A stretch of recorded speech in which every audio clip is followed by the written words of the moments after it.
This is Anfield. This is the 2016 Four Nations final between the world champions Australia and the current Four Nations champions New Zealand. Who at the end of the day will be world number one? Sit back and enjoy. You're about to find out live on Sky Sport.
There's a challenge laid down. It's terrific, isn't it? Every time we see it, it's terrific.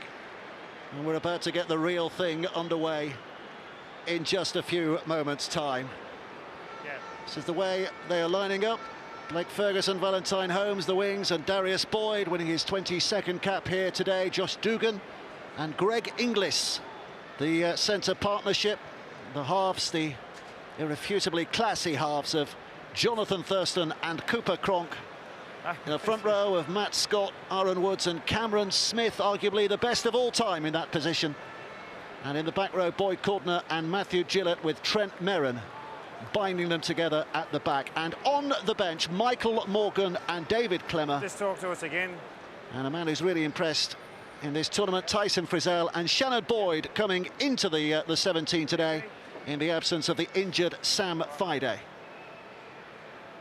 So New Zealand have had a particular selection headache, not amongst the back three. Kahu, Fositua and Rapana, the fullback and wingers, Solomona Kata and Sean Kenny Dowell in the three quarters. But it's at number 6 where they've had their problem. Tommy Lulai injured, so Tohu Harris, who we're more used to seeing playing in the back row, plays at standoff today. It's a position he's played before. His exceptional utility. Jesse Bromwich, Adam Blair, Isaac Luke in the middle of those. Another potentially really eye-catching player, Jason Tomalolo. Will we see the best of him today? Kevin Proctor and Manu Mahu. And on the bench, Lewis Brown, Martin Tapau, who plays, like his name suggests, with impact, and Greg Eastwood and Joseph Tapine making up that interchange bench.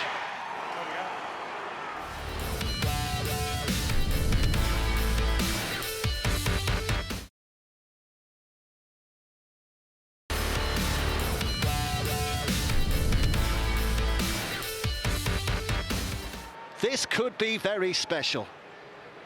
Their journey has taken them through plenty of wind and rain in this past month. It's not quite golden skies above Liverpool, but Anfield is ready for the coming together of these two great rugby league nations. It is a true heavyweight fight. The world #1 ranking and a Four Nations trophy. The prize for the winners today. Jonathan Davis, John Keir, how do we see this one going? It's going to be very tight indeed under Mal Meninga. Australia haven't conceded more than 12 points except for one game last week against England. And New Zealand haven't been quite so fluent with ball in hand, and that may well be affected with the enforced half-back selection of the Tohu Harris at stand-off half. Yeah, it's a shorter pitch as well, so the kicking game will be crucial. Australia have the advantage there with a number of kickers. Sean Johnson has to have an amazing game today. He's got to play out of his skin because he is the main threat and everything comes through him. So Tomalolo's been quiet but has the potential to be a match winner. Really, really looking forward to this game. Could be a classic. It's not a great start to the kicking duties, is it? Blake Ferguson patching that easily enough, and Australia back in possession. But we have seen glimpses of Johnson in this tournament, haven't we, as you say, Jonathan? But 2 years ago in that Four Nations final, he was electrifying when New Zealand downed Australia in Wellington. And the Kiwis as a whole followed his lead. And boy, how they need something similar here today, because Australia undoubtedly starting as favourites. Yeah, they've been in tremendous form throughout this Four Nations competition. All three of their games they've been very efficient with a great deal of flair also, and it all revolves around the 9-7-6 threesome of Cronk, Thurston and Cameron Smith. Well, there's Cronk with a kick. It's measured and taken by Fusitu'a on this left-hand side of New Zealand. Well, get used to this. This will be a familiar theme, won't it? New Zealand very often will have to start from very close to their own goal line because of the efficiency of Australia. Yeah, relentless efficiency, that's what it is. And they forced the error. Late call by the referee, who on the field said play on. Jordan Rapana thought he'd worked an opening, but belatedly and presumably via a shot from his touch judge, he's given the knock on. Australia head and feet. But that's what they do, you know, as I said, great yardage for the forwards.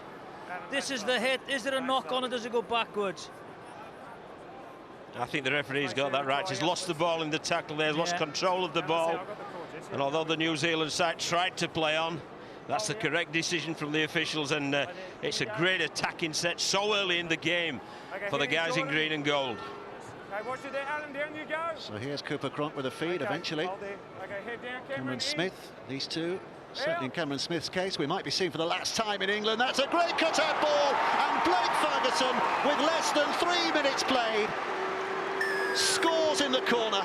Australia starting in the manner in which they hope to play the entire 80 minutes, on the front foot and in the lead. Well, that's a marvellous try, isn't it? And here's the error there, forced by the Australian aggressive defence there. Trent Meaden and Matthew Scott in forcing the error. Then it's they split 3-3 to the Australian side, and New Zealand went 4-2 defensively, and that's what created the extra man for Ferguson to cross. What's happened here? Number 6, Tohu Harris. The outside defender is worried about his pace, so the centre goes in. That's the problem. So the centre goes in, and there's a beautiful, beautiful pass by Boyd. Well, he's having a great year, isn't he, Blake Ferguson, the Sydney Rooster winger. His international debut against New Zealand back in May in the Anzac Test. He's winning his 6th cap tonight, or today, and that's already his 5th try. Yeah, that will be one of the easier finishes that he's had as well, won't it? Created by that fantastic pass there from Darius Boyd. Absolutely on the money. It's typical Australia, you know, they see that there might be a weakness in Harris, you know, the half-back. They pick him out where he's defending, and they challenge him straight away.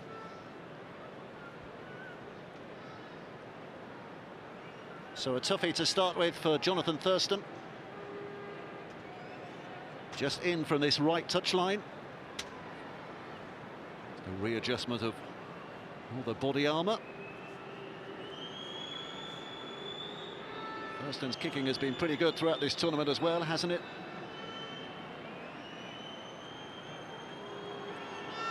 He's not going to be rushed, and he has just got it over there. We remember him hitting the frame of the goal in the Four Nations final, the grand final a couple of years ago, and he's had 1 or 2 close measures since, but that was very close too. That's a beautiful pass, and you can see, you know, it's a problem for them there. It's just totally exploited by the Australians. Brilliant, brilliant pass by Boyd. So already this is a big test of mentality for New Zealand here, isn't it? That draw against Scotland just over a week ago rather deflated them. They're here almost by default because of England's defeat to Australia, and they knew they were coming into it as rank underdogs, and to concede so early, they're gonna have to dig deep now. They will dig deep, and it's a test of their mental toughness. They've got to hang in there, forget about the scoreboard, just work the process of rugby league and grind themselves back into this game. That's Woods on the halfway line. Cameron Smith, the dummy half. Scott to his right, who's drawn on. 40 away on the 6th tackle. What price a kick here that puts New Zealand under pressure? Cronk got it away. Blair was right in his ribs, and that's a super take by Fusita. And there are a bit of afters here between Cooper Cronk of Melbourne and Adam Blair, who was his teammate up to a couple of years ago at the Melbourne club. Yeah, I don't think he was too happy there with Blair. He felt he followed through with the challenge, but the officials deemed that there was no problem with that, already committed. And obviously, as New Zealand received the ball, they've now got an interference at the ruck. But they need to put pressure on him. You know, they just can't give him an armchair ride. It's a brilliant, brilliant take. Up he goes, up high. Uses the Australian player's back to get high. Brilliant take. Even so, Jonathan, difficult to take because there's so much traffic, so much pressure from the Australian side. Here's Blair across the line, and Johnson bringing on the attacking threat of Proctor, whose offload is good, and Tomalolo eating up the yards down the middle again here. New Zealand with a decent response have got a penalty, so that will help their cause as well. Isaac Luke wants to take it quickly. And I think that's what New Zealand have got to continue to do. They've got to continue to offload to play second phase rugby league, because when this Australian defensive line is sorted, it's so difficult to break down, and that may well be the key to a good New Zealand performance, offloading the ball and plenty of support around the ball in collision. So 6 tackles deep inside their opponent's half here for New Zealand. Johnson just issuing the commands ahead of the kick. And you probably sense that most of the English, Scottish Rugby League supporters in here would be on the side of New Zealand here. Back it comes towards Blair and helps it on, and Bromwich is striding over the bodies of the Australian defenders, but they just about managed to pull him down. Great position for New Zealand. Blair again, now Johnson. Looking for a cut-out pass, was he? Decides it's not on, runs at Thurston, dodges away, great work by him. Kenny Dowell on that right-hand side. Still tackles in the bag. Johnson. Here's the boy. And a big hit forward again by Tomalolo. They love that. They love the physical contact. And up from dummy half quickly goes Luke. 5 gone, and here's the last. It's a poor pass. Johnson struggles to recover. Oh, that's brilliant by Blair. Adam Blair's handling there, terrific. And the kick at the end is just overcooked. But Adam Blair, what was that all about? The problem that the New Zealand's got at the moment, the passes are shoulder passes, so they have to check in the movement and takes all the momentum out of the pace. There's the second pass. The first pass previously to Johnson was the same. Magic play here. But they need to get the execution better. They're going to trouble this Australian defence. If he'd had his haircut, you'd have thought it was Sean Johnson. Adam Blair. That was terrific.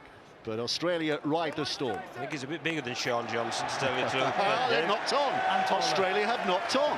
And I tell you, for all the strutting start that they made here, Australia, they are rocking a little at the moment. Yeah, they are, but they'll go back to plan one. That's their defensive work, but that's some good defence. They're trying to play the ball quickly. Looked as if he lost it in the collision, and consequently not happy with himself. Not happy. Yeah, Boyd Cordner there with the error. And it's a fair bit of pressure, this, isn't it? It's, from about minute 4 of the game. The New Zealanders really have ramped it up, and they're asking some questions of this Australian defence. This is Johnston back on the inside for Mahu. But 5 tackles to go from here for New Zealand. So again, a great position. Bromwich once more thundering forward. Isaac Luke wants it played quicker. Switches it left to Johnson. Inside again to the man of the moment, Adam Blair. He's having a terrific start to this game, hasn't he? Luke again. Johnson skipping it across. Harris to his right, but he's gone short for Proctor, who's almost burst through. 2 tackles. New Zealand scratching towards that line. Johnson puts the kick in. He kicked it for himself. There was no chase, but Darius Boyd still deems it necessary to put behind for a dropper. It is. It's Sean Johnson. Unfortunately for him, there's no one else there to do the kicking game, to orchestrate the attack. He has to be on top of his game, and so far he has been brilliant.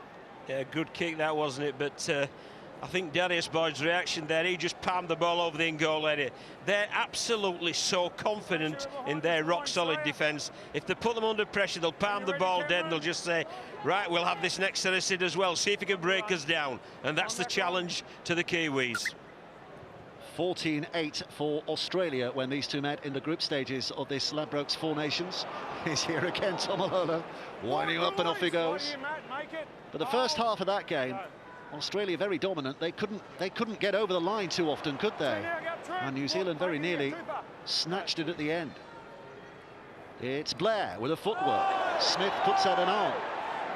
They're making a couple of line breaks now with quick feet at the defensive line, the forwards. Isaac looks left, and Bromwich twists and turns, and it's just as well for the Kangaroos that there was so many in green and gold. He's giving a ball steal there, I believe. So a penalty. Yeah, but that's better, obviously, from an Australian point of view than a try. Despite Jesse Bromwich's best efforts there, plenty of numbers defensively in by Australia, and they're not going to allow him to ground the ball, so choose instead to reef the ball, give the penalty away. It's a great spell for the Kiwis. It started horribly, having conceded in the 3rd minute, but their response has been exemplary. Can they turn that into points here? Bromwich first man in. Isaac Luke goes to that right-hand side, and Johnson again, and into the line comes Kahu. Kenny Dowell is butterfingered. The ball is dropped. Australia survived. Yeah, that'd be a huge disappointment. You know, they've had, you know, repeat sets now, and this is just a calamity for them. First tackle, 10-metre area, they had to build the pressure and get something from the pressure, you know, that they put on the Australians. John Wilkin on the sidelines. What are you saying, John? Yeah, I think we've seen two ways which New Zealand can approach attacking this Australian side. One, unfruitful there, coming up with an error, where you're trying to break Australia down through structure, and the offloads through Blair and through Bromwich and through Tomalolo, which in the game plan before I thought would work, and really has broken up the Australian line, and more of that from New Zealand, less of the structured stuff. So Australia are charged with trying to cart this ball away from their own goal line. Cameron Smith at the feet of Ferguson. It's the outside backs who are going to get through some work here to try and lift the growing pressure on their forwards, but Aaron Woods, the big man down the middle, will take it in. Smith again stands and waits. Here comes Cronk. Well, they're 4 tackles and almost on the halfway line. Smith, it's Cronk, and trying to make up the numbers. Dugan put down. Good use of the short set again. He created an overlap there. Here it comes, Cronk with the kick. High enough to offer a challenge. Kata underneath it, caught by Ferguson, but caught safely by Kata. That was a great catch, wasn't it? But you'd be happy with that, wouldn't you, from Australia's point of view? You've just been under pressure, you complete that set, turn the ball over 10 metres away from the New Zealand line, and now once again you trust this time the aggressive defence against New Zealand, bringing it out from their own half. Rapana just stepped off the mark, so the referee ordered him to go back and play that ball again. And some great footwork here from Kenny Dowell down the middle, who might feel he's got a point to prove against Australia. That match against Perth was a disastrous one for him, but look at this. Suddenly the ball back inside for Kenny Dowell again. They're creating the numbers. Johnson now makes some space, puts it out. Tohu Harris can't pick it up. Instead it's Valentine Holmes, and Holmes puts the foot down the other way. They're chasing here. Look how many back in black. But Holmes held up. New Zealand blow one chance, Australia work another. What a great passage of play there. More than a half chance for New Zealand, diffused by Greg Inglis, and now Australia countering immediately. There's a brick wall from Kata just as well. Desperate tackle there, numbers on the right-hand side. Dugan, Cameron Smith. And down it goes Trent Merrin.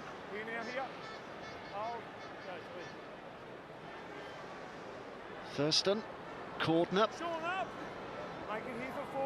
Still got a couple of plays to go here, Australia in very decent position. Merrin again, flicks it away, safe hands from Smith, and it's eventually into Darius Boyd, and Boyd's fat pass finds Josh Dugan.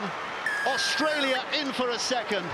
You've got to take your hats off to them. They have soaked up so much pressure, and yet they come up with a second try. That was an opportunity blown for New Zealand. Unfortunately for Johnson, he had a forward on the outside and couldn't get in support of him. But Darius Boyd's inclusion so far has been absolutely immense. He threw the pass for the first try, and then the second try, he hit the line. This is it. That's the problem. You've got Proctor on the outside. You can't get up with Johnson. Good defence. This is the counter-attack. And then just watch Darius Boyd's inclusion, number one. There's the offload. He waits. Cronk. Again, it's Harris, the number 6, the forward makeshift standoff, who's caught short on the defensive side. He's too slow there. He's got on the outside of him. Just watch. There we are. He's got to step in once again. The centre's got to step in, and there's an easy try for the Aussies. Well, I'm with you with that, Jonathan, but I'm also going to admire the handling skills of Australia. Right from the offload to all the passes after that, every single pass was straight to hand. There was no checking of stride or anything at all. It was executed perfectly. Clinical. But I love the way they've exploited Harris, the standoff, who's a forward, a makeshift 6. They've run at him. The centre has come inside because they think he's too slow, and they've scored 2 tries. Brilliant Australian attack. And how deflating is that to the Kiwi psyche, given that they had their opportunities, they have looked good, and yet they find themselves 2 scores behind. At international level, in any sport, I think if you have opportunities, you have to take them, because you're punished if you don't. So here's Thurston again. Successful from the touchline just with his first attempt. Wide, 15 metres in, just with his second attempt. But Australia lead by 10 points to 0. It's tremendous work. It's just look at the pass here. Everyone is straight on the button. The skill level of that try was phenomenal. And it's gone from defence into attack. The count, even when they got the error and they made the run by Valentine Holmes, it showed composure just to take the tackle, bring the ball back into play. They just trust each other and trust the systems that they're playing under. And we're saying goodbye, aren't we, to several of these Australian players in terms of performing on English soil, the likes of Jonathan Thurston, Cameron Smith, probably. Nothing definitive, but probably. Greg Inglis maybe as well. But we're saying hello to some superstars of the future. Valentine Holmes, Josh Dugan winning only his 6th cap here today. That's a good offload. Smith to Cronk. Cronk has seen a space in which to run, but it closes quickly. And Smith up there again. Thurston to his right-hand side, tries to dodge underneath the high-ish arm from Bromwich. Last tackle to come. Cronk gets the ball away despite the attention of Isaac Luke, and the leap has not provided safety for New Zealand. It's merely another set of 6, and Valentine Holmes held up only 8 yards away, and then for too long. So a penalty, Australia. Yeah, but disappointed there, reeling the kick in there, and interesting that Australia going for the 2 points. But here's the kick. Against the challenge there, but in all honesty, Rapana's got to reel that in. At this level, you've got to claim those kicks, and because he hasn't, the penalties come, and it will go to a full 2 scores difference. But you have to admire, the kicking game. As we've said, every kick is on the button. Every kick is there, so you have to compete for it. And when there is traffic there, as John mentioned earlier, there's a chance of a dropped kick, and that's what they do. They work the percentages all the time. So Thurston puts that one over, his 2nd out of 3, and Australia leading by 12 points to 0. Well, Dave, Jonathan and I were watching the Australian warm-up, and the 2 kickers, Thurston and Cronk, were practicing, and they must have done 20 kicks to the corner, and every single one of them were in the correct area. And it's like anything else, perfect practice makes perfect, and that's what they're demonstrating once more. Isaac look with the restart. And Australia come again here in the shape, in the first instance, of Matt Scott. And it is relentless from those in green and gold. And let's get this out of the way, Jonathan Davis. You have played here, haven't you, at this Anfield pitch? Yeah, scored a hat-trick here, Dave. Hat-trick of conversion. So, yeah, unbeaten on this pitch. beat Wigan in the Charity Shield, so it didn't happen very often in those days, but it's a fantastic place to play. You know, when you play in the great arenas, Old Trafford and Wembley and Anfield, it's just a pleasure, and they're great memories to have. Magnificent stadiums. And it is a fantastically populated stadium as well here, given that it's a neutral final, if you like. No home nation involvement, but still plenty of people packed in as Thurston with the chip. Rapana, safer catch this time, an easier catch this time, but Boyd is trying to get up there and drag him down. And New Zealand start in familiar territory, 5 from their own line. Yeah, if you're going to practice playing Australia, I think you need to practice a lot of sets starting from within your own 5 metres, because you'll certainly get plenty of opportunities to execute them during the game. Kenny Dowell. Oh, that was clumsy from Isaac Luke. He tried to cover his mistake, but... And again, forcing, the error, and look where they are again. Well, it's the field position, isn't it? I mean, possession's about 50-50, but the field position's certainly been Australia's favour, and it's been helped by errors like that from Isaac Luke, just trying to generate a bit of energy, a bit of speed into their carries. And unfortunately, it's an error. When you look at players like Andrew Johns and Lockyer and Wally Lewis and Brett Kenny, look at the errors made. Maybe as individuals, maybe they were better players than Cronk and Thurston and Cameron Smith. But as an unit, I don't think I've ever seen better, in the game of rugby league. Well, Queensland's success has been based upon those 3, yeah. And Australia's success has been as well. And here's Darius Boyd. And Australia pushing hard at this New Zealand line again. Cronk goes left to Scott. Another of the North Queensland connection. Now it's with Smith, and a short pass and an easy route over for Trent Merrin. New Zealand defenders will look at themselves on the back of that. Merrin crashes over. A 3rd Australia try. Boy, do they want this Four Nations crown. They want the Four Nations crown, and they want the #1 slot down there of the within the Rugby League World Rankings, and they're going to get it on the evidence of the first 25 minutes or so. Trent Merrin, often one of the unsung heroes of this Australian pack. There's a lot of the grunt, the unsung hero stuff, but they've isolated him one-on-one. The New Zealand defender's lucky for the backman play, and it's a beautifully weighted pass from Cameron Smith to Merrin, and just allows him to get one-on-one with the defender and crash over for a good 4 points. A very, very well-worked 4 points indeed. Well, they've enjoyed that. He's given up a thing or two. There's Cameron Smith. If you just watch Cameron Smith, right, when he picks that ball up, right, and he just feints to go the other way and then go back the other way, he just keeps the defenders honest at the tackle. It's nearly, you can't notice it, but just watch him as he feints to go right, then he goes the other way and just holds the defence. Well, we're going to have a look at that in just a moment. We'll watch the conversion first of all from Jonathan Thurston. It's a little delayed here because I think the Kiwis were trying to hide the ball. That's one way of stopping Australia scoring. Yeah. But they had to give it back eventually. But you can't say there's an indicator for the Australians to where's the ball going to go, because they've got so many accomplished ball players, so many creators of attacking opportunities. So already a 4th attempt at goal.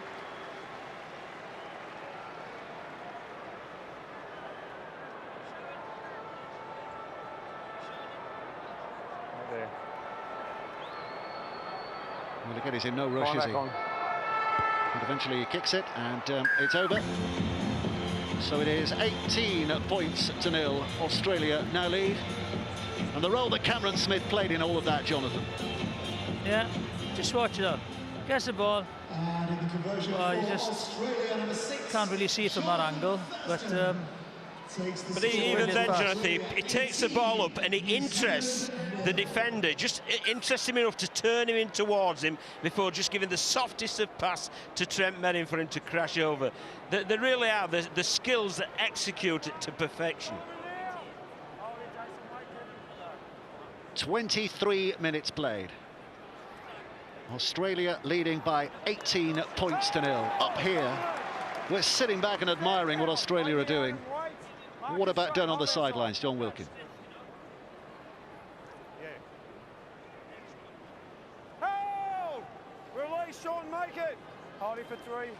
Well, he's not there just at the moment. We'll speak to him very shortly. Kevin now. Hardy for 4. Here's Smith at dummy half.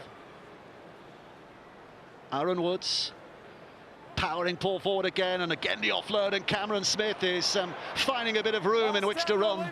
He's put down desperately, but Australia already inside their opponent's half. Cronk on the 6 puts it high. Fossetua is underneath it. He heard the hooves galloping towards him, but he's caught it safely. But even though start from here. He's reeled the ball in, that's one tackle gone, and again dropped it. The error's come this time, not forced. That's a poor error away from the collision. It really is, and Australia in this mode, they're likely to exploit that. Thurston goes left, and Inglis is put down on that occasion at least. But Australia offering more again. Here's Cordner, Boyd Cordner. Cameron Smith out of dummy half, and Aaron Woods just poaching forward again here, and Australia poised. New Zealand defending on their own line. Smith out, Cronk misses out a couple. It's taken on by Dugan. New Zealand desperately getting to their man, but Boyd stands and waits. Cooper Cronk again. Here's Cameron Smith. Jonathan Thurston wanted to go over the top, but Johnson gets right in his face. So last play in this set. It'll be a repeat set, yeah. Cronk, it's a high one, it's a tester. No. Kahu underneath it, but that's where they start again, so close to their own line. I think we can hear from John Wilkin now. John? Yeah, I think one of the most impressive things about this Australian side is something we talk about. It's the rugby league brains that they've got within the team. Cameron Smith, Thurston and Cronk are not physically great specimens, and in rugby league and rugby union we've been obsessing about producing athletes.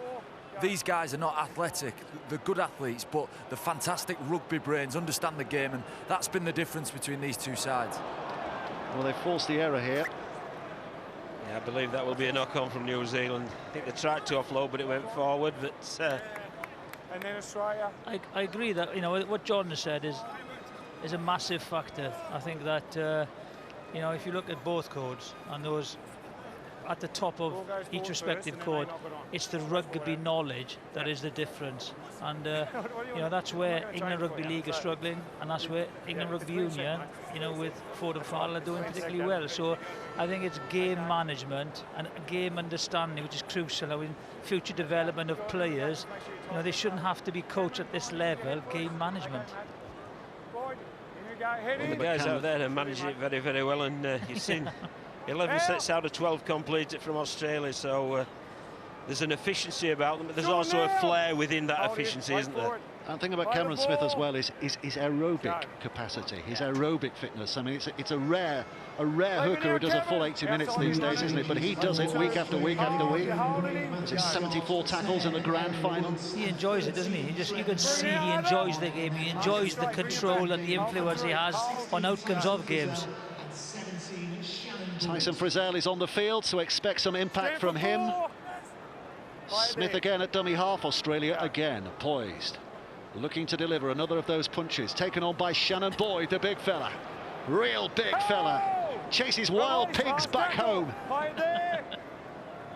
Chasing Kiwis here today. 6 tackle coming up now. Thurston puts it in the in-goal area. Kenny Dell grounds it, conceives the dropout. Again. Marvellous, isn't it? It's just a masterclass of rugby league. It's a masterclass of how to build pressure and your end of sets. They're just executed to perfection there. That ball's rolled in with perfect weighting, and there's nothing at all that Sean Kenny-Dowell can do except ground the ball. But unfortunately for the New Zealanders, by grounding the ball, it's another repeat set from Australia in great field position.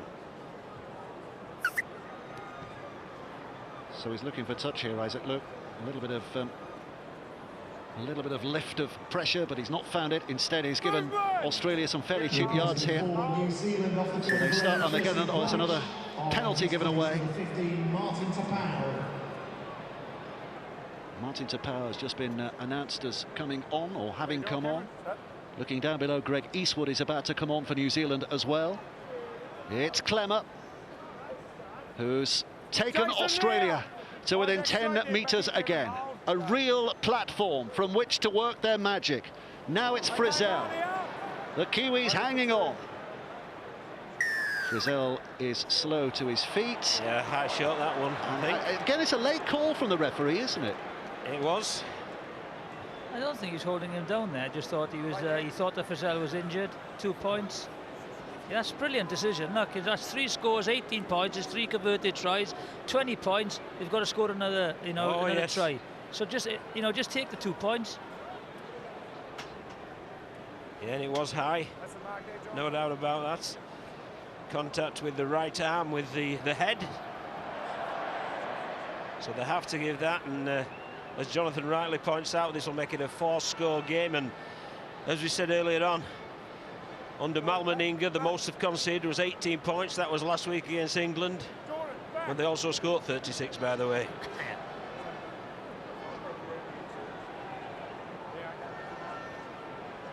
So here's Thurston looking to add another 2. And Thurston does add another 2. And Australia now lead. Very nearly half an hour play, 20 points to 0. And Mal Meninga's going to be very content with what he's seen so far. Well, if you're going to grade this, I'm certain he'll give it sort of 8.5 out of 10 up to now. There was that period when New Zealand broke them up a little with their offloads. But apart from that, the green and golds have been in total control. And it's been a joy to watch. It's been a masterclass. I would say that first 30 minutes, it's been a masterclass of how to play rugby league. Well, before this game began, New Zealand held the mantle as world #1. It was a title based on the history of the last 2 or 3 years. But Australia will be the new #1s when, if they win today. But they are now the dominant nation without any argument. They are the dominant nation again, aren't they? And New Zealand have got some way to climb back up to get back level with them, and England likewise. Smith goes left, Thurston further left, in his second row of Boyd Courtney. Smith inside for Tyson Frizzell, who John Keir had as a Welsh international player. Yeah, it's interesting this playing in the middle channel as well, rather than an edge player. Thurston's kick. Rapana takes, Australia rush, and New Zealand start again 5 metres away from their own line with a big job to do here. And they're not going to ease up, the Australians. They just keep playing the patterns. Good yardage, good kicking game.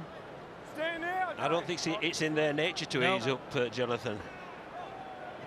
They won't loosen up or nothing. They'll just do the same old things. Grind the result out.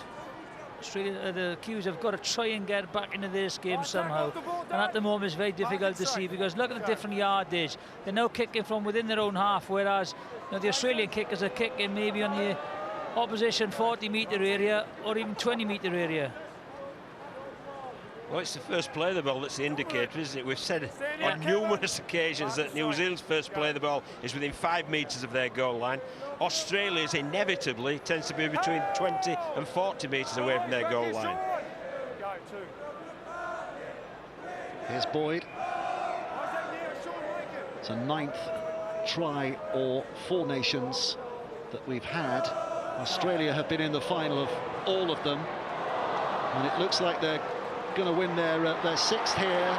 This is a good run from Dugan, and Cronk carries it on. Thurston's there to take the ball. Johnson stops him in his tracks. Little bit of help from Eastwood, but Australia covering ground rapidly, and here they come again. Cronk now dummies the inside ball. New Zealand are on the ropes. Last tackle, Smith again. Comes right, Thurston.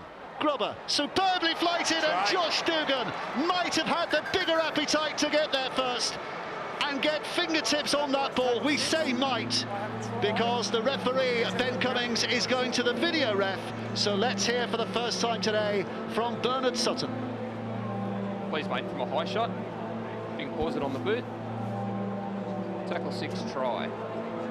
Okay, kick chase on the right-hand side is onside. Stay on this, there's no interference. Now can we go something slow and continuous from ground level, please? Nice and slow here. Nice and slow. You see Josh Dugan's hands coming through. Okay, have a decision. The ball's been grounded. That'll be a try going to the board.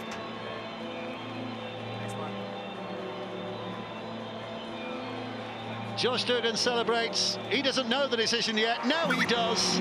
Australia confirmed as 24-0 leaders of this game. And again, it's the end of the set, isn't it? They asked enough questions during the set. And even when Cooper Cronk is tackled, Thurston comes from the left side, which is where he normally plays, over to the right and puts that kick in. They just work so well together. Marvellous break here. This is down the short side. And then there's composed. There's Dugan to start with. Offloads to Cronk on the inside. Pops it up for Thurston. Thurston's tackled, but then later in the tackle, look, he's come from the left-hand side to the right side as Thurston. Lovely little deft kick. And Dugan's the one with, as you've rightly called it, Dave, the great appetite. He wanted to ground that ball more than the New Zealand team wanted to shepherd it to safety. But just watch it, there's even a dummy runner there that comes in to hold the defence, and then it's a subtle little kick and the perfect kick. So, you know, it's just, you know, quality finishing, quality teamwork. So Thurston to add the 2. Or at least he hopes that's in the script. The cop, the end into which he kicks here. And he's curled it. Oh, he's hit the post. He's hit the post. It's Australia 24, New Zealand 24-0. Just watch there, he is dummy runner. Holds the inside defence, and then, you know, there's nothing really on except it's the perfect option. If they don't score a try, they have another repeat set, John. But the kick, Jonathan, I mean, he was under intense pressure, and he still executed so well. It was going to land in that in goal. So New Zealand desperately hoping they can keep these green and golds penned deep inside their own half.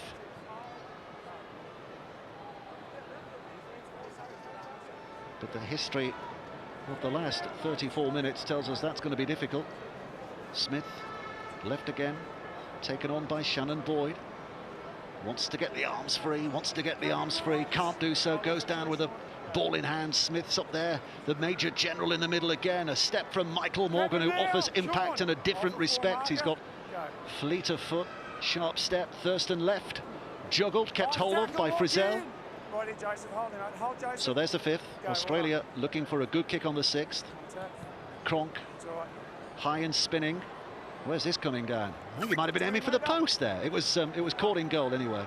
Tap restart. Quick tap restart, allowed or not allowed? Because the Kiwi players weren't all back behind the ball. Well, that's the laws of the game. You can't restart. The interpretation is you cannot restart until all your players are back on side, and they weren't. So no matter how disgruntled the crowd are, the referee's right. Well, David Kidwell is twitching in his seat, isn't he? It's not been a glorious 4 Nations from his side's point of view. The 1-point victory against England, remaining amongst the only highlight so far. The draw against Scotland, a particular low. Here's Katap. And now Isaac Luke. Inside of him is Tohu Harris, looking to run free here, try and create something for himself. Last tackle, David. And that's tackle 5. So on the 6th, Isaac Luke gets in there. Sean Johnson, where's the magic? There's the pass. But Kenny Dowell is being herded towards the touchline. And then the kick in desperation from Rapana. Clearly dead by a distance. And that's the difference again. You know, Sean Johnson is the only kicker, so they close him down straight away.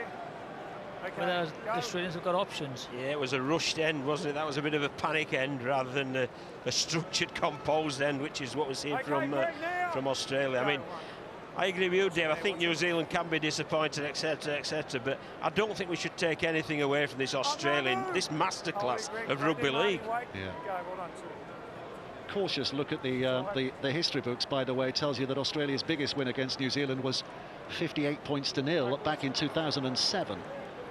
Might just be occupying our attention as the game goes on, and look at that, what a response. Inglis and Morgan, I think it was, in there quickly. Kahu thought he was in safety, suddenly he's back in peril again. Well, they'll just show you something different then. This time we'll get a repeat set by a distance kick from Cameron Smith out of dummy half, then a great chase and getting manhandled by Greg Inglis. Just picked him up, took him over the in-goal area and dumped him down, said, right, we'll have the ball for another set of 6. They just do everything, you know, so well.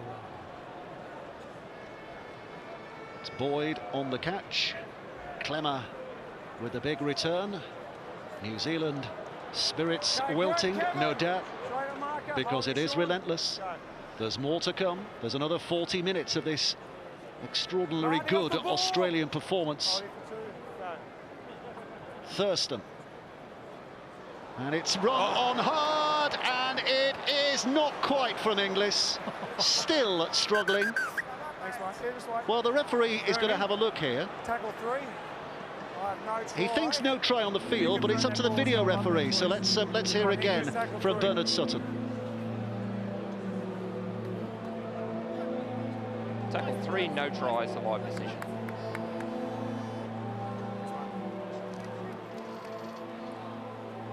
So he's got the ball in his left hand. His hand's underneath the ball as he comes to the goal line. He rolls over the goal line at this point. The ball is still up, still up, still up. Keep it moving, please. Keep it moving. The ball's still up. It's now going away from the ground. Okay, keep this moving. It doesn't get any lower. Is there one more angle from behind? I can't see anything near the ground there, Ben. At this point, it's still no try. Just keep this one playing through, please, Ken. So the ball's still up. We know from the front on angle it was up at that point. Still up at that point. Still up at that point. And doesn't get any lower. The tackle's now complete. That'll be no try, Ben, going to the board. Tackle 3, Greg Inglis to play the ball. Just can you control that for us, Anthony? Just wait there. Trying to hold it, so I'd blow the whistle. So no try. Held up, but they just go back 10 metres and start again here with 3 more tackles to come. Yeah, but well done, Jordan Cahill and Isaac Luke there. There was an element of desperation there, wasn't there, to prevent that. And that takes some preventing when it's Greg Inglis carrying the football. Great line by Greg Inglis there. He's been quiet so far in this game. Cameron Smith delivers left. Thurston still running into a bit of a cul-de-sac with a brick wall at the end of it. Takes the tackle from Tapau. Cronk, measured flight kick again in mid-air. It was caught by Ferguson, kept alive, still the 6th tackle. So Cronk this time will kick to the other side. It's Kenny Dowell is back there, not only to take it, but to find a bit of space in which to run. And he just had Inglis dragging down and lowering his expectations. Yeah, the crowd got a little excited there. They could see a bit of fresh air for the New Zealanders there, but quickly closed down. And interesting fact about that kick as well, normally a right-footed kicker, Cronk. He kicked it with his left foot that time, just to something different. 3 now, David. Hold here, hold. Go, 3. Lewis Brown on the field in that dummy half's position at the moment.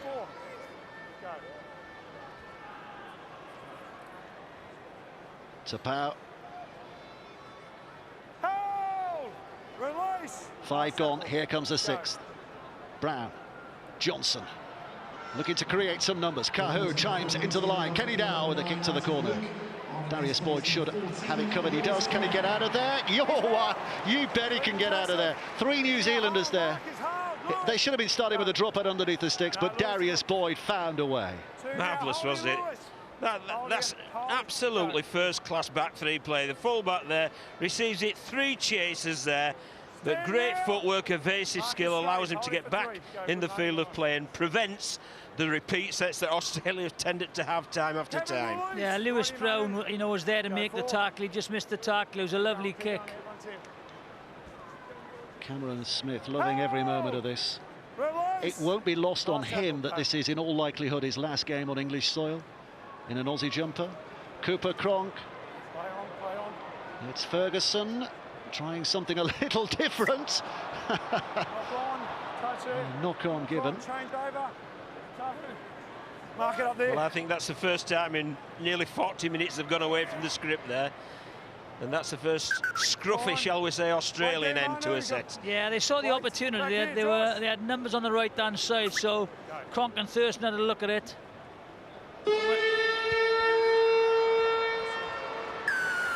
Well, it's not quite finished the half because New Zealand have a penalty here.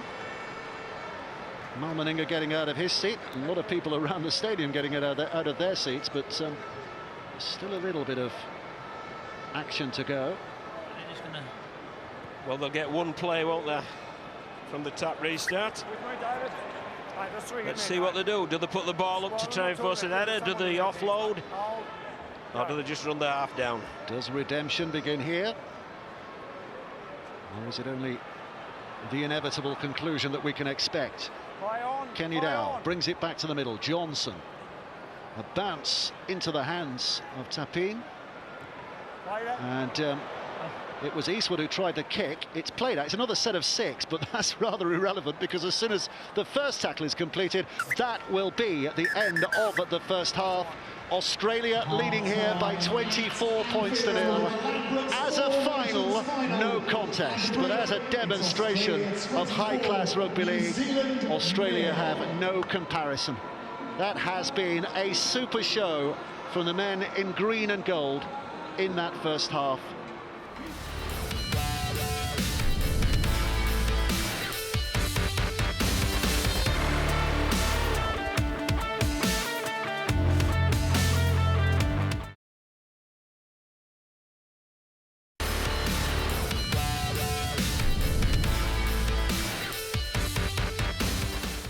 All right, second half, 24-0. Kiwis behind, and they kick off live on Sky. Maybe Australia rolling it out again. That terrific performance that we saw from them in the first half.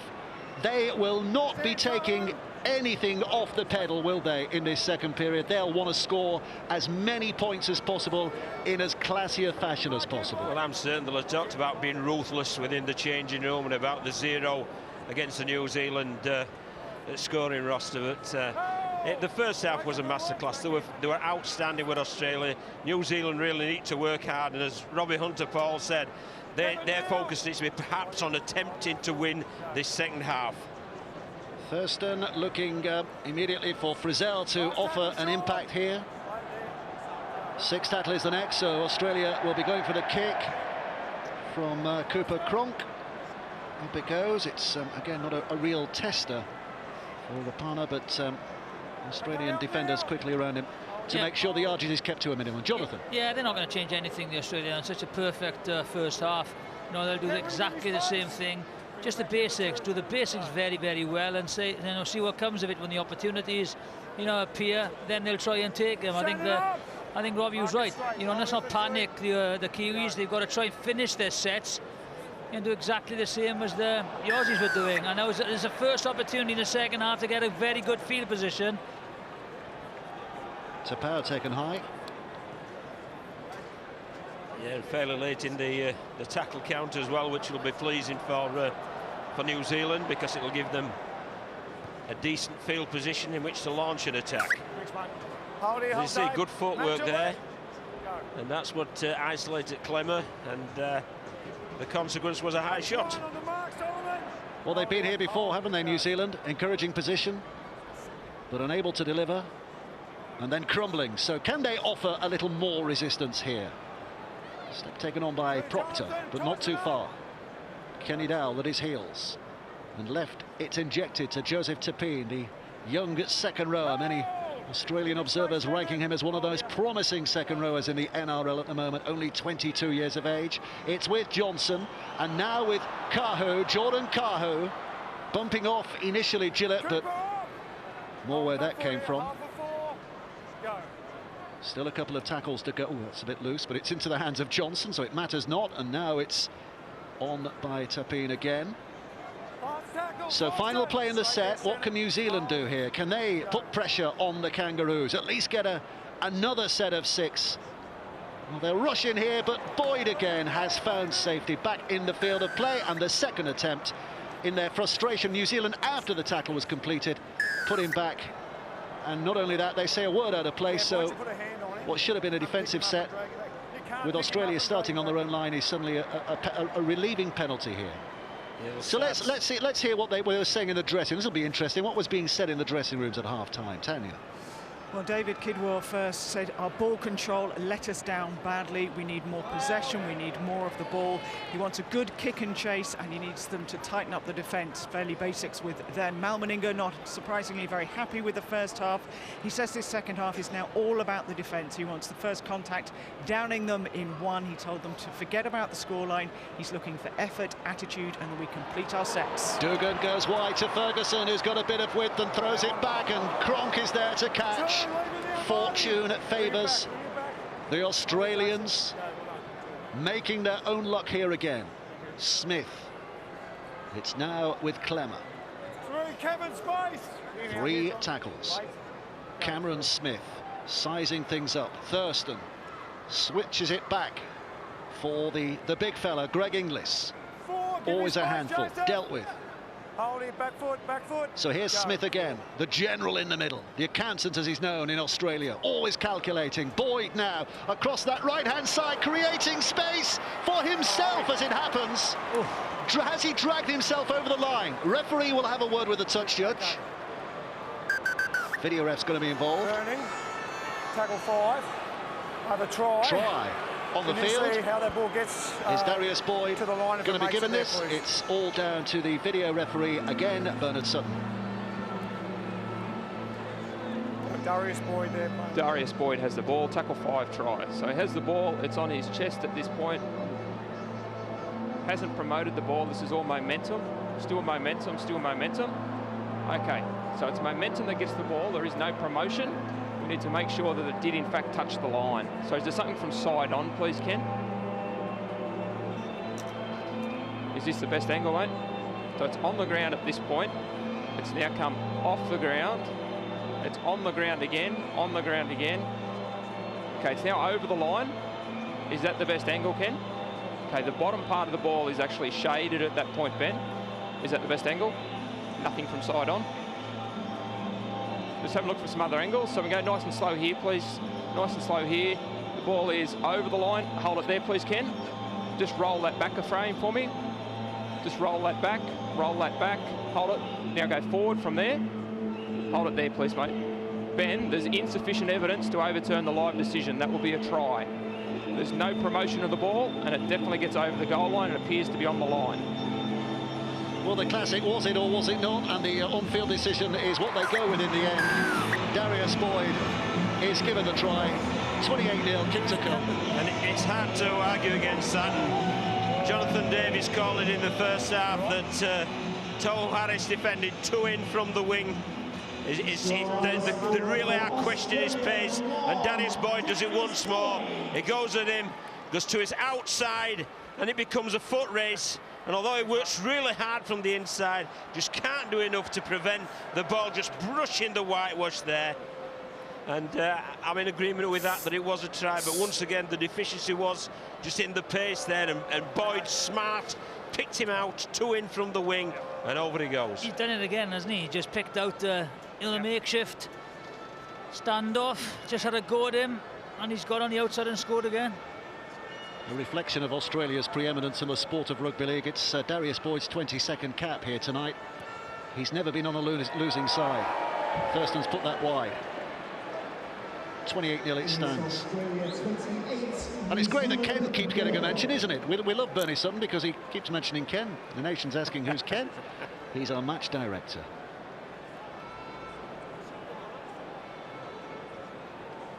David Kidwell. A long, long afternoon for those two gentlemen. Yeah. So on we go again with Johnson with the restart. Australia bringing it back. Okay, Kevin, Just the start to the second half that New Zealand didn't want.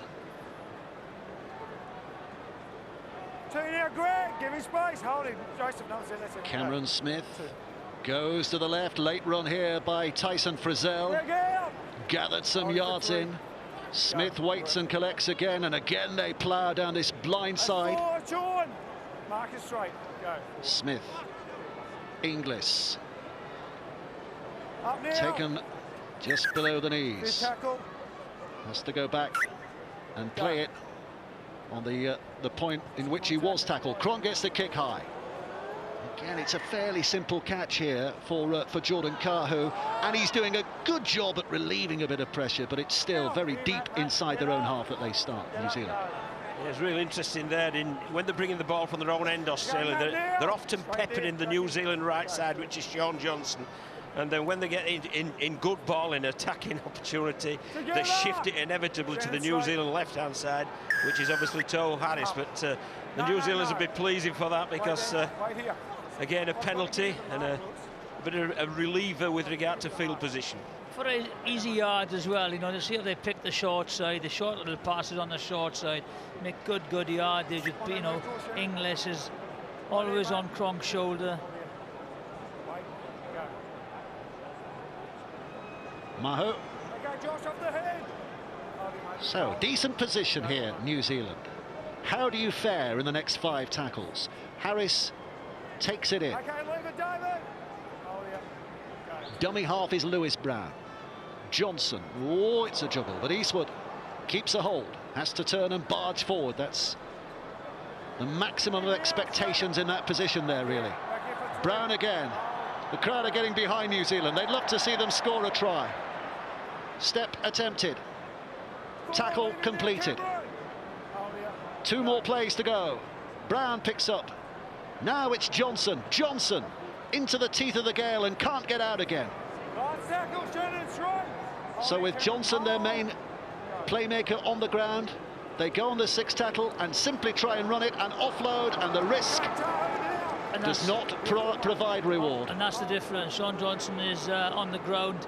No one's there. Takes responsibility to, you know, to take the kick, and maybe what they wanted there was a repeat set. Didn't happen.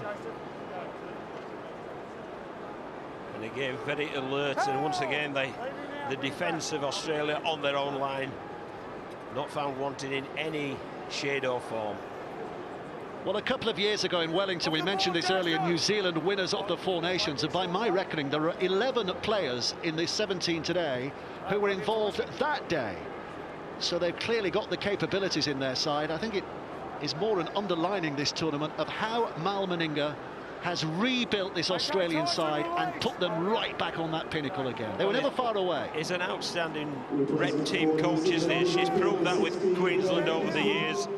And obviously he's now starting to prove that once again with the green and gold. And, you know, with Smith, Cronk and Thirsk towards the end of their career, they're going to take some beats in the World Cup next year. They really are. Yeah, they've had a great spine for a long time now. You've got to remember, you know, you've got Billy Another Slate. risk. Dugan has it back. Australia have it back. Easy yards given to them. Thurston hurling it left. Inglis away from the advancing Rapana, still carrying it strongly. Rapana's been left on the ground and injured. Australia allowed to carry on. Thurston, little umbrella of defenders around him, so he can't really get a pass away.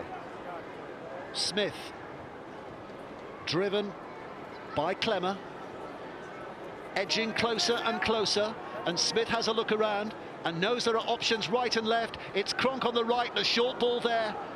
New Zealand matching them just for the moment, but Australia with plenty of promise The Kiwis defending with only 12 men on their own line at the moment because Rapana's still injured. The kick is probably too high. Oh, and Kenny Dowell did not want to take the risk there when it looked as though that was going out on the full. I think he had to play it. You know, he had no idea who was around him. I don't think there was a call. My question, Jonathan, should he have caught it? He catches it, lands in goal head. It's a 20-metre tap. I think he should have caught it. It's hard enough defending Australia with the best, but to give him a free set, if he catches the ball there, lands in goal, it's a tap 20. What he's done is palm the ball out, and it's a drop kick out to Australia. What he needed to do there was back his own ability, his own skill to catch the ball, land in the in-goal area and tap on the 20. As it is, repeat, said Australia.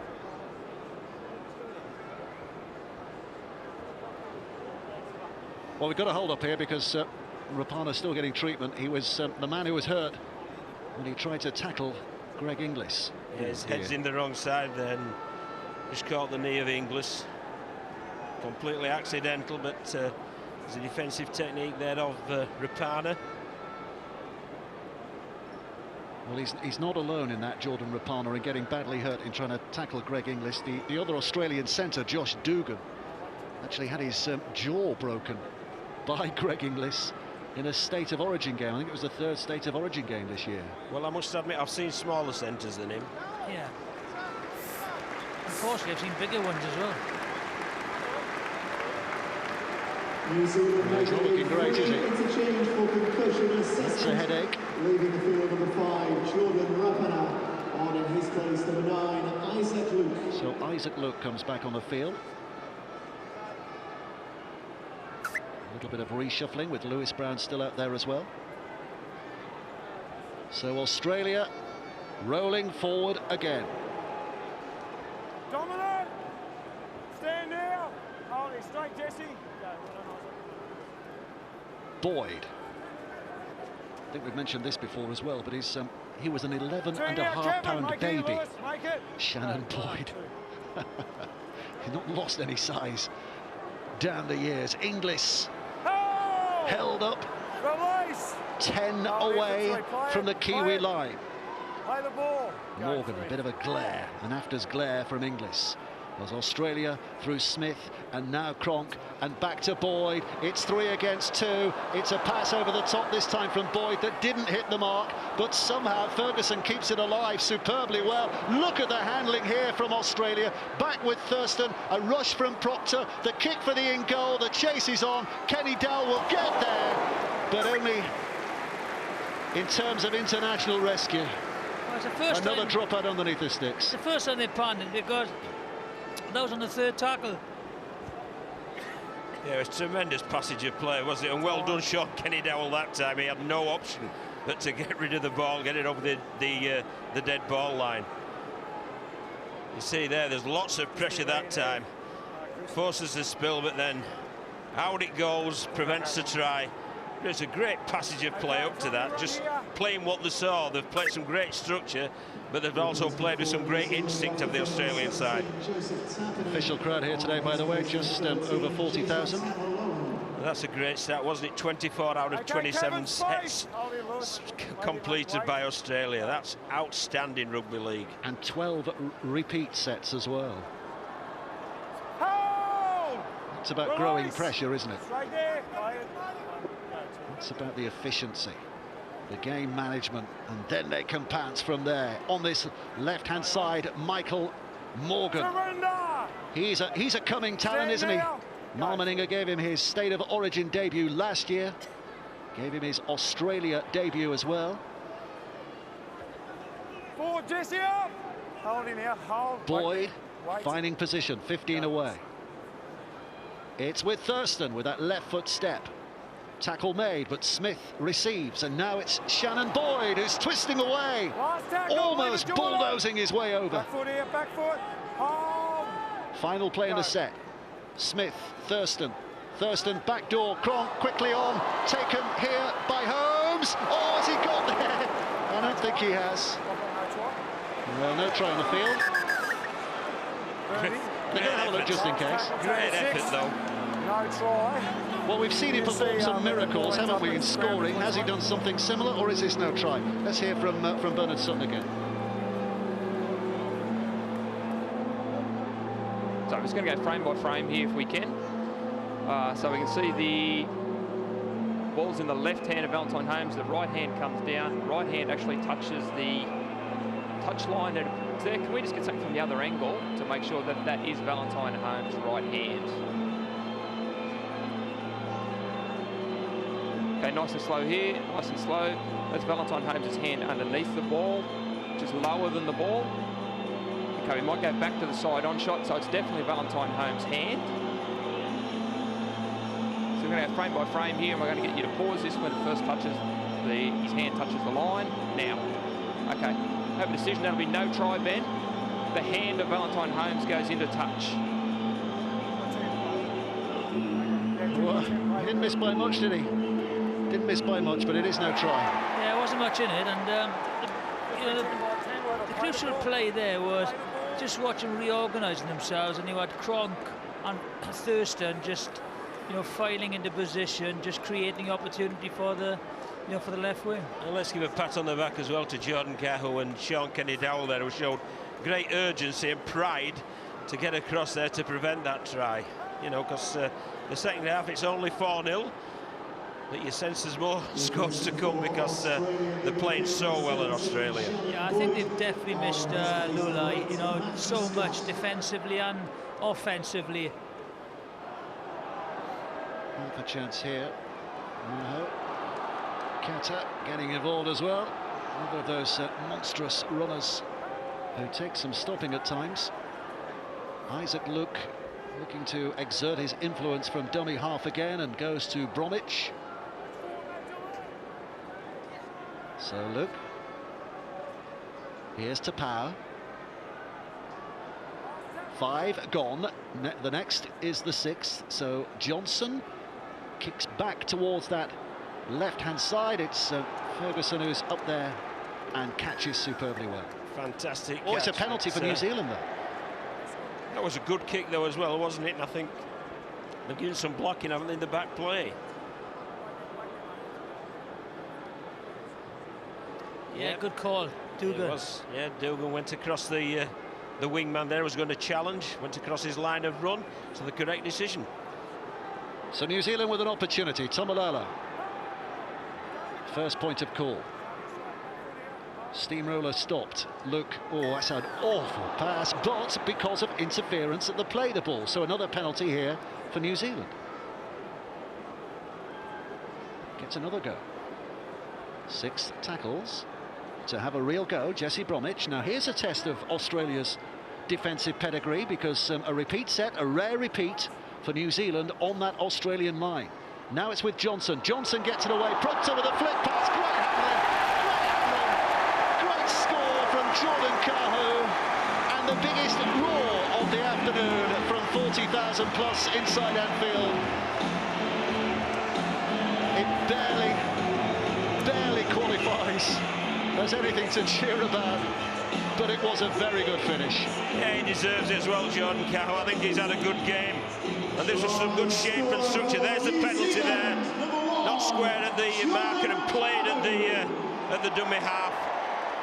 They did a pretty good job, though. Those are slip in the background, a great job there, hitting the line, and the other attackers pushing through. It was Cahill who came up with the ball and crosses wide out. Good try. You had Greg English just sprinting up and he slipped over, which created a little bit of an opportunity on the right-hand side, but the offload to Proctor is a brilliant finish.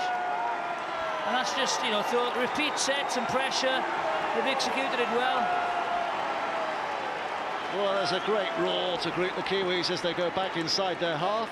A little bit of encouragement supplied for them. Kahu has the kicking responsibilities as well. Oh, it's hit the post again. 28-4 it remains. There you go, Greg English rushes out to the line.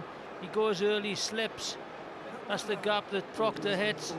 Good support play. It's a good line though, wasn't it, that Proctor hit, because he fixed the defender, then skipped to the outside shoulder. Real good line he hit there, and good support play from Cahill. Well, he's a good year, hasn't he, Jordan Kahu? Made his debut against England in that Test series last year, of course. It's the first time we got a chance to view him over here, but certainly at club level with Brisbane. Wayne Bennett's Brisbane. I think it was 15 tries in 20 appearances this last year. Hold! Aaron now, bring it back. Hold, milking, go. Isaac Luke here to operate and out. Aaron now, give him space. Matt Scott, make Harris to his feet. Kata trying to shuffle forward again. Australia Release, Matt. Mark it keen safe. not to give too many cheap yards away here. Go through. Tapau offering the impact. Great carry, good offload. Spun away. Johnson now creating a bit of an overlap. Could they? Not when Proctor is nailed by Thurston. Good defence by Thurston there. Tomalolo trying to build up his own momentum here. 5 tackles gone again, though. So Isaac Luke to Johnson. Johnson steepling it high. They're trying to isolate Ferguson. The chase is on. Ferguson again, a good taker of the ball. I think it'll be a lot. Yeah, I think it'd be a lot better if they went, to the other wing. I think Valentine Holmes, because Ferguson is a very, very tall winger and extremely good in the air. So if you don't put any pressure on him, he's going to take this all day. But you would be very happy from a New Zealand point of view. There's 2 tackles already gone. Yeah. 3rd tackle and they're within the 10, and that's similar to what Australia were doing in the first half. Putting the ball high, putting it just short of the goal line, and then challenging the opposition to clear their goal line. So we're seeing a response here from New Zealand. Inglis, though, with a great break, and then the pass to Valentine Holmes. Holmes with a step inside Kahu, gets the pass away to Darius Boyd. Boyd throws behind Cooper Cronk, who still chases it, knows he's at Anfield, tries a bit of soccer skills. He's not very good at that, and Kata drops on it. But it was a voluntary tackle, I think he's given here. Has he? He's certainly given the penalty for Australia, and it's all getting a little red-blooded now in the middle. Yeah, I think he's, as Josh Dugan's gone down to tackle him, I think he's put his feet up. I am very difficult to see it from the stand if it was intentional, but he just took Josh Dugan just run into the feet. I think it was Kata. Just what? Oh, yes. There you go. You can't do that. No. And Dugan not enamoured by that action. There's a slam dunk then.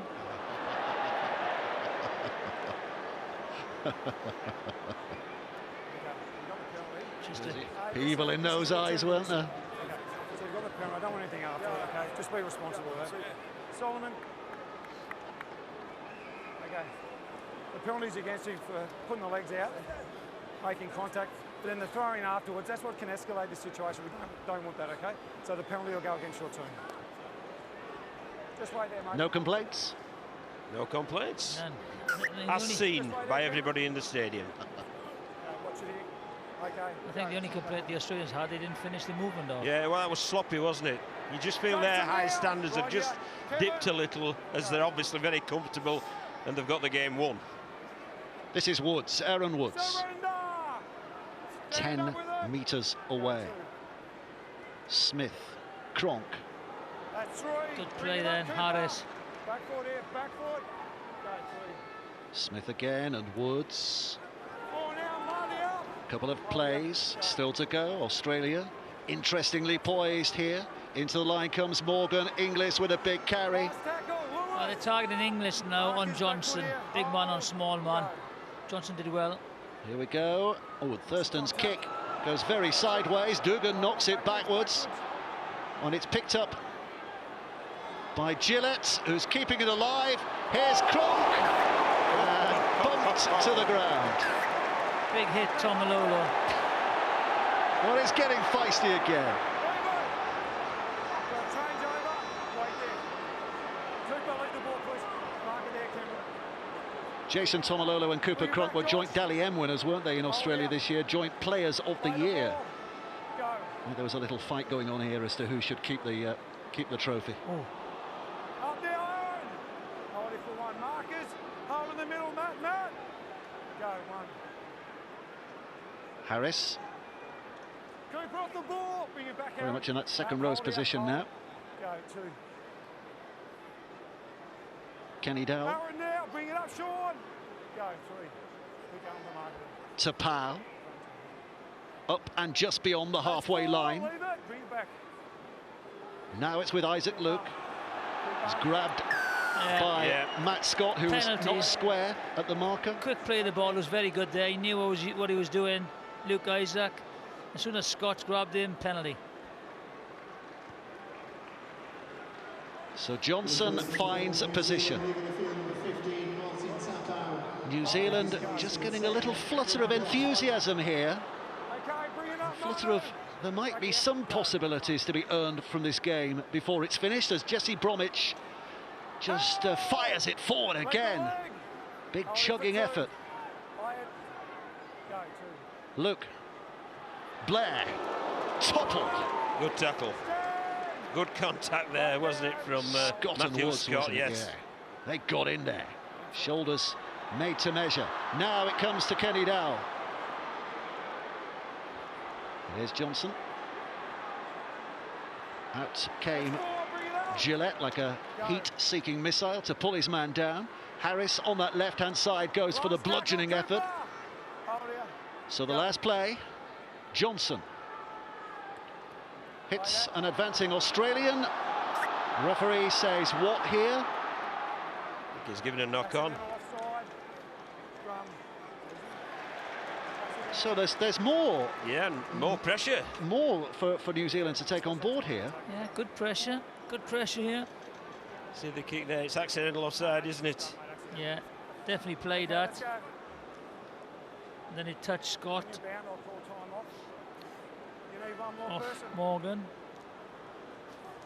Official crowd 40,042, by the way. Good atmosphere though, wasn't it? Yeah. Certainly in the second half, when New Zealand have found a bit of energy.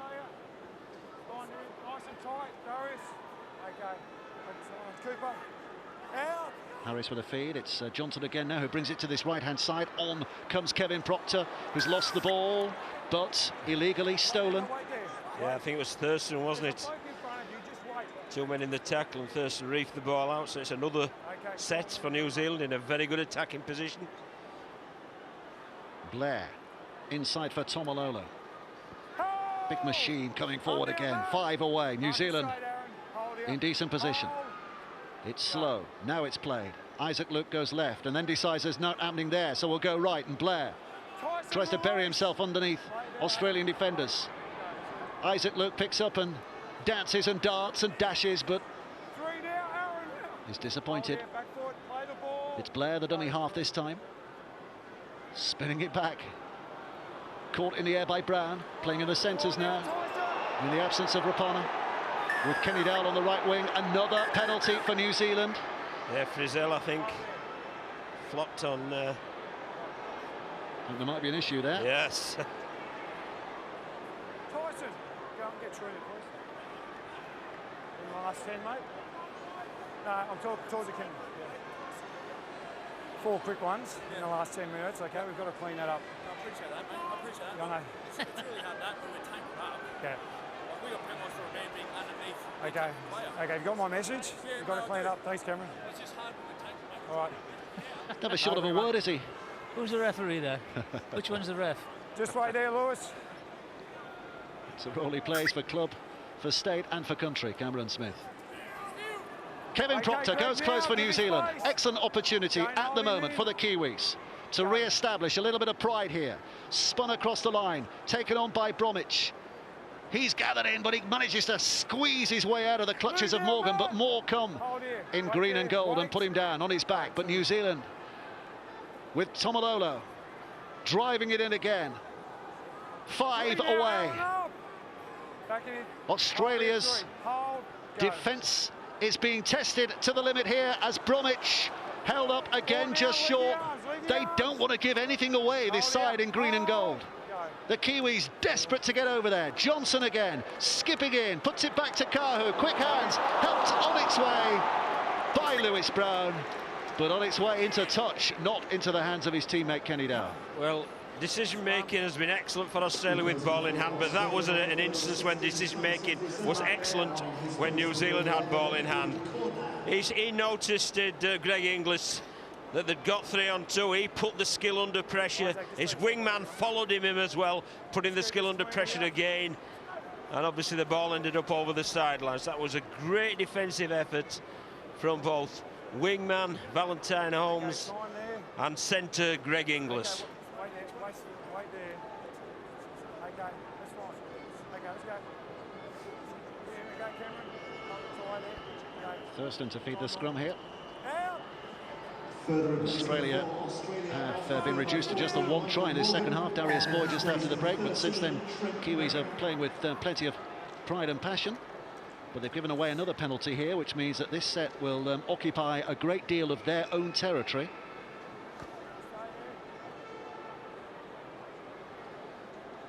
11 penalties conceded by Australia, a lot of those in the last 10 minutes or so.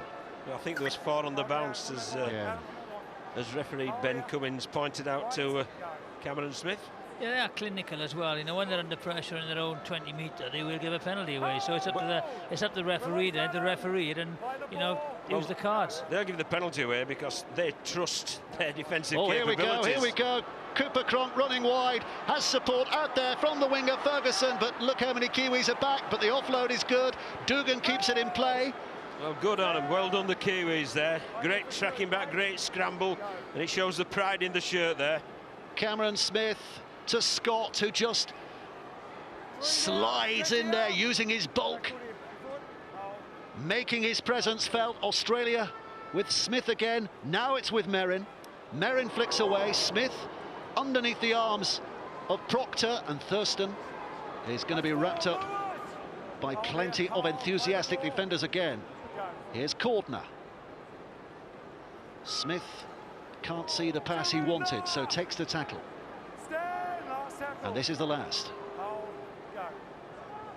Scott to Cronk.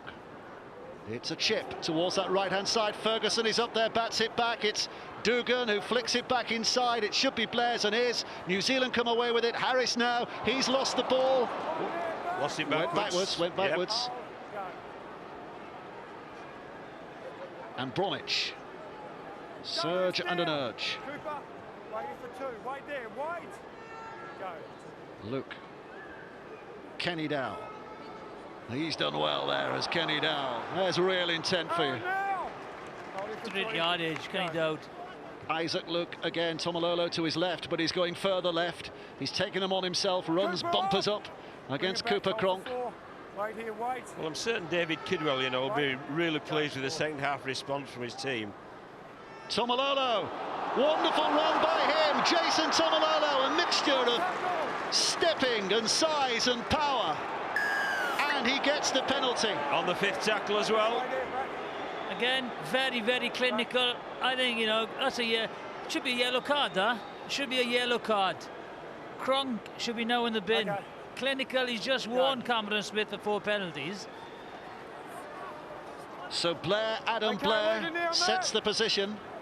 Oh, yeah. Right. Isaac Luke, who seems to be troubled, hobbling a little. Johnson, Kenny Dowell, inside Inglis, away from Thurston. Meets his match, does he? In Boyd Cordner, kept alive, and it's still a dancing step in Kahu! Jordan Kahu might just have claimed his second of the game, and the Kiwis' second of the game, but again, we need the analysis to be certain. So again, we go to video referee Bernard Sutton. Now just hold up this continuous if I can, please, Ken. Just keep this moving, keep this moving. So see, there's no defender in contact with Jordan Kahu at this point, so he's entitled to promote the ball. The ball's now off the ground before anyone else joins the tackle. So there's no double movement involved. Keep this moving, still has possession, still has possession, still has possession. And that appears like it's keep it moving, please, Ken. Keep it moving, mate, don't freeze it, don't freeze it. Okay, is there another angle on that, please, mate? No, I just need this continuous, please, continuous. Okay, can we go back to the front on angle? Is this your best shot, mate?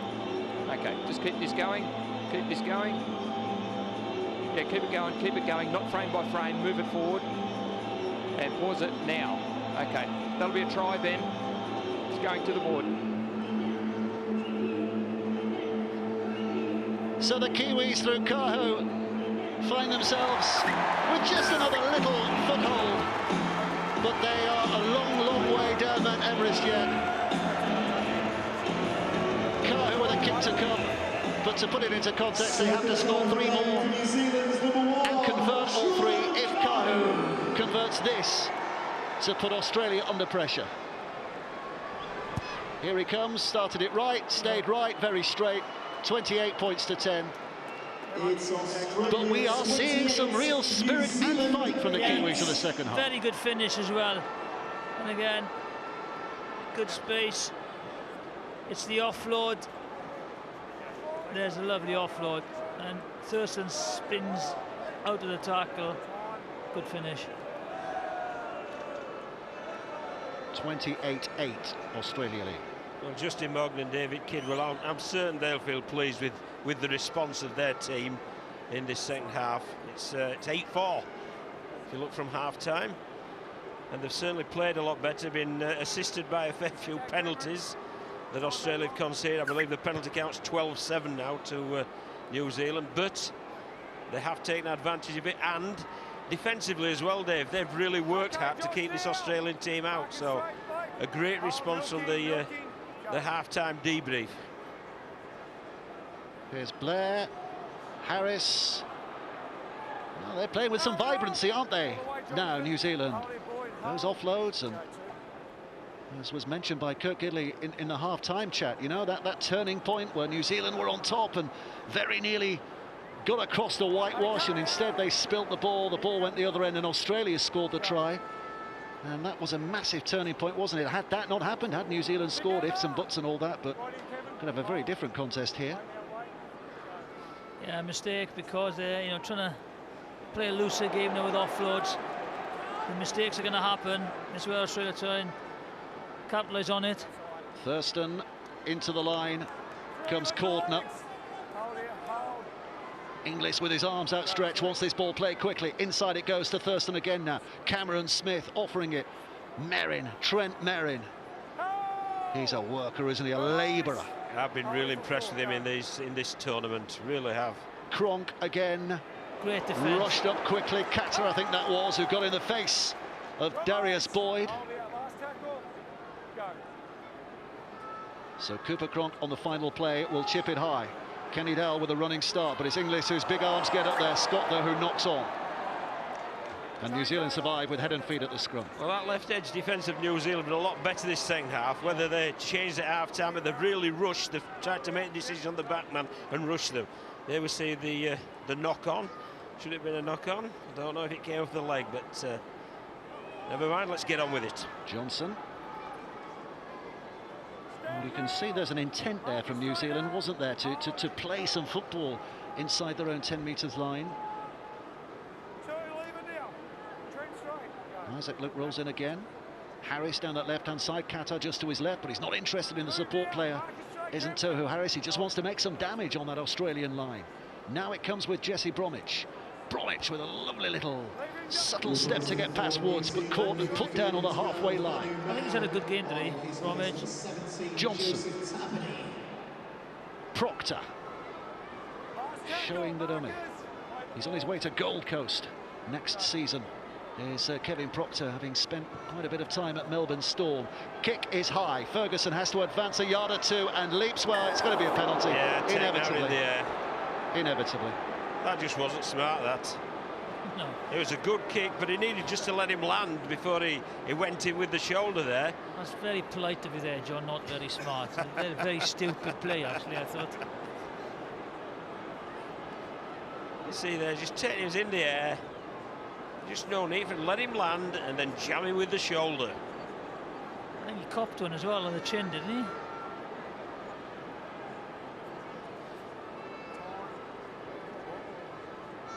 He's okay. Blake Ferguson. We saw Joseph Tapping getting his tummy tickled at half-time. Did you see that? The shots inside the dressing room. What was that all about? So I didn't really notice it, Dave, to be honest. Didn't really notice it, Dave. I couldn't take my eyes off it. If you'd have seen it, you wouldn't have been able to take your eyes off it either.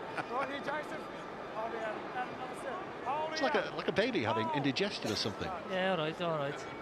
Anyway, Australia back towards the halfway line, wanting to finish with a flourish here. 7 minutes of the game to go, 7 minutes of the season remaining. It's been a memorable season, so many reasons.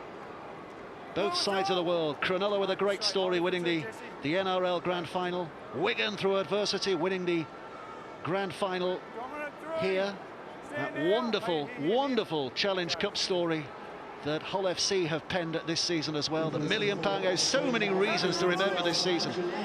But we are belatedly going to be taking our hats off to this Australian side, who bring the curtain down in style. Them finish it. Last play, where does it go? Smith to Thurston. Here comes the run of Cordner, who's bullying his way over the line. Boyd Cordner might just have written the last word on this 2016 season. Never any doubts really from kickoff, but Australia are going to be crowned Four Nations winners 2016. It's a brilliant angle again from the second rower, but just watch, you know, who it comes off. When they hit centre field, they have options either side, with a Cronk on the right-hand side and Thurston on the left-hand side. And then it all depends where Darius Boyd sees the weakness. He comes in to create, you know, the overlap. But this is the take and the penalty, which gave him a penalty to get good field position. This is the finish. Yes, it was Cronk on the right, Thurston. What a ball, you know, with English on the outside. It's a great finish. Well, it was as if Australia were annoyed that they weren't winning the second half, wasn't it? And all of a sudden they decided to say, hey, we'll level it and hope that Thurston can claim the second half for them. But that was a really well executed play there.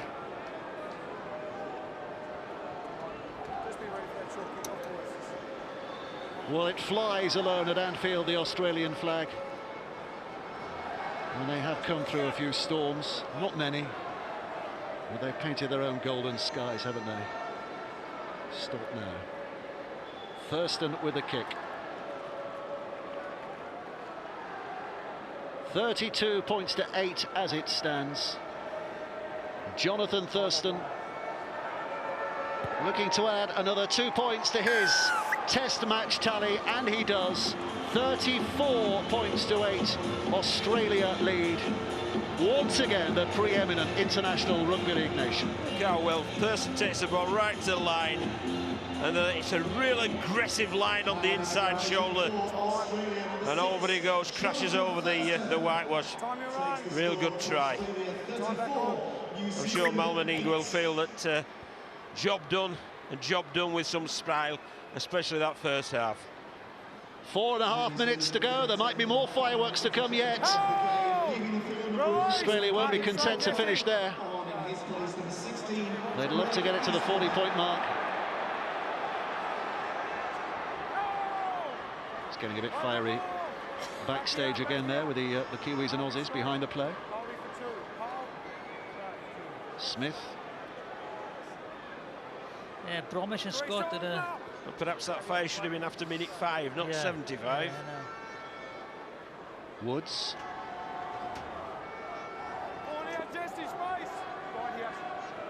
Smith. Cronk. Looking for more holes in the Kiwi resolve here in the final few moments.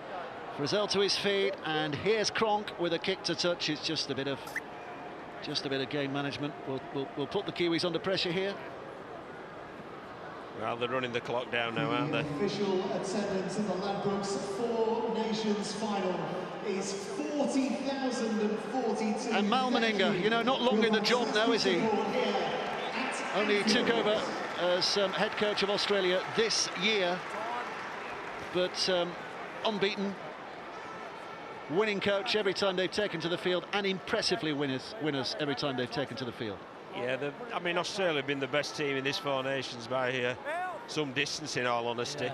And the challenge to both the Kiwis and the English team is to improve considerably in the next 12 months to challenge them next year with the World Cup down in Australia, New Zealand and Papua New Guinea.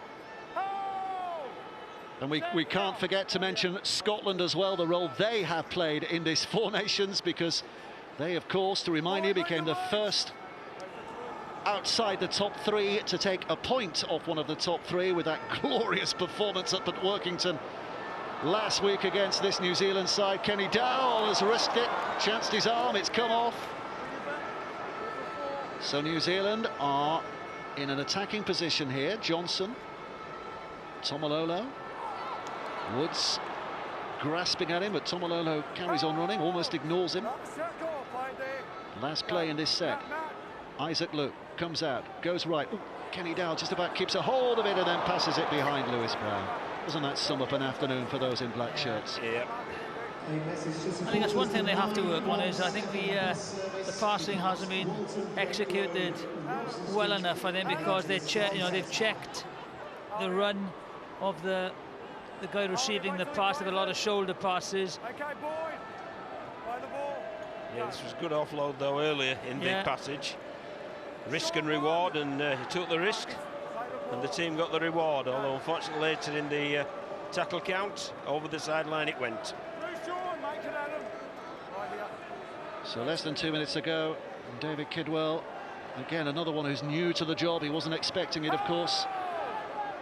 Stephen Kearney pulling out of the head coach's position for New Zealand midway through this year. Well, that's a good pass. That's the best pass that Eastwood's had all afternoon, and it comes from Trent Merritt.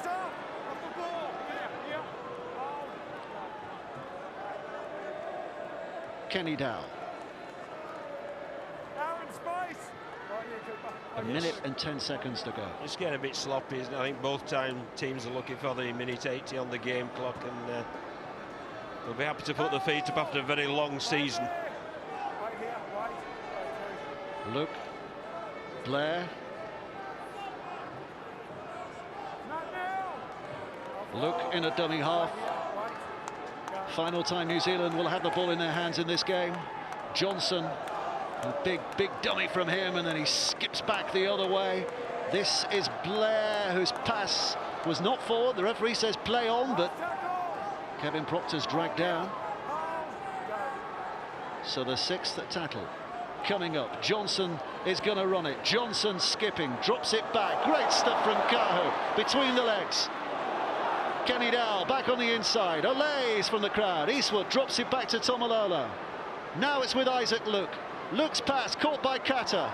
He drills it out. It's basketball they're playing at the moment, not rugby league. Kata off the ground. Still another set of six here for New Zealand. They're entertaining to the last. Isaac Luke takes it in. That is the last though.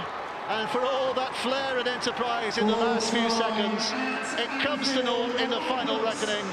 It is Australia who are elevated back to top spot in World Rugby League. It's official now. We knew it before anyway, but they are world champions, world #1, and the Four Nations winners.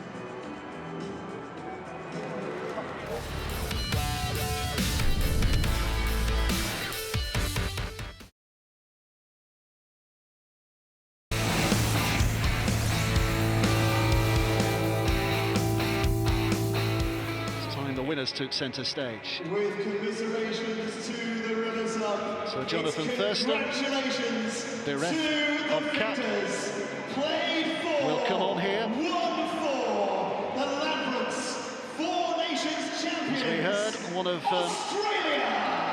Clutch, who might not be coming back to these shores again to play international rugby league. Cronk getting his. Blake Ferguson, and memorably this year has finished for him with a try here today. Matt Scott, real enforcer for North Queensland. Greg Inglis, the big fella there. South Sydney teammate of the Burgess brothers. Michael Morgan gets his as well. Along the line they come. Darius Boyd.